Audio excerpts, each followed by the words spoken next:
Years ago, I noticed that Muslims around the world were asking the exact same question in exactly the same words. I would go to California and a Muslim would ask me, "Where did Jesus say, 'I am God, worship me'?" I'd go to London and a Muslim would ask me, "Where did Jesus say, 'I am God, worship me'?"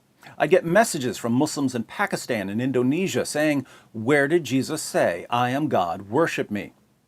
So it was clear that Muslims were being trained to ask Christians, "Where did Jesus say, 'I am God, worship me'?" And if you watch some lectures by Muslim apologists, you can see them telling Muslims to ask this question.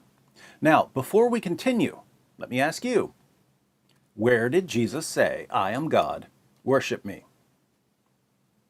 If some of the classic proof texts for the deity of Christ are popping into your head, you're going to run into a problem.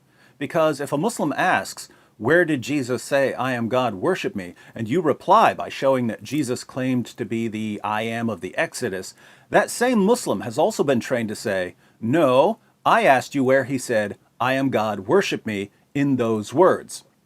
You see, Muslims aren't being trained simply to ask the question. They're being trained to demand exact words. You Christians say that Jesus is God and that we're supposed to worship him.